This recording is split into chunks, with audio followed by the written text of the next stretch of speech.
জয় দুর্গা লক্ষ্মী সরস্বতী জয়। জয় ভগবান দেবতা। আমায় ডাকছো? দেবতা। তুমি কি গো, সকালে উঠে একটু ঠাকুর দেবতার নাম করছি, তুমি আমার ঝাঁটা দেখালে?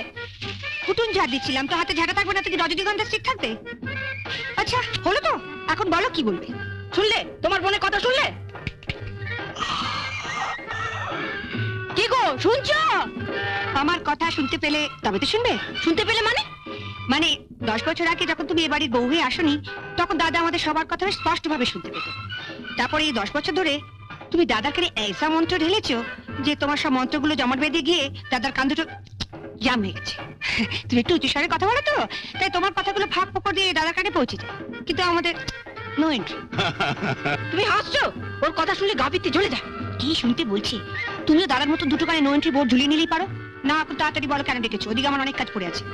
আগে মশারি তুলে বিছানাপত্র ঝেড়ে তারপর ঘর ঝাড় দিয়ে তারপর আমার জন্য 1 কাপ গরম চা, একটু আদা দিস।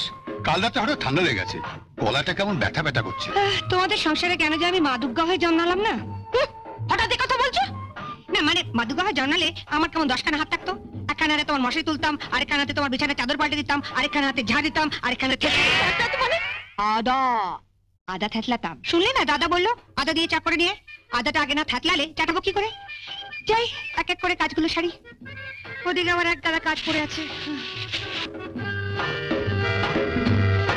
তা আগে থেতলাবো না ঝাঁটাবো? ঝাঁটাবে মানে? মানে আগে উঠোটা ঝাঁটিয়ে দেবো না দাদার জন্য আদা থেতলে চা করে আনবো? তোমার যা ইচ্ছে তাই করো। মেয়ে হয়েছে একখানা। আরে বরঞ্চ ঝাঁটাই। তুমি আমার পূজা রেগে আছো? সব কাজ ফেলে দাদার জন্য আদা থেতলে চা করে আনলে তুমি আমার ভালো মানুষ দাদাটাকেই থেতলে দেবে? এখন তো হ্যাঁ হ্যাঁ করে হাসছো। বিয়ে দেবার সময় বুঝবে পাত্র জুটলে হয়। নাজুটার কি আছে, দেখতে শুনতে ভালো, কাজকর্ম জানে। কিন্তু যে একখানা মুখ 7 দিন বাদে দেখবে শ্বশুর বাড়ির লোক হিড়ির করে টানতে টানতে এসে ফেরত দিয়ে যাবে। না না না, তোমাকে যখন বিয়ের 10 বছর বাদেও বাপের বাড়িতে ফেরত দিয়ে আসেনি, তখন ওকেই বা। কি বললে?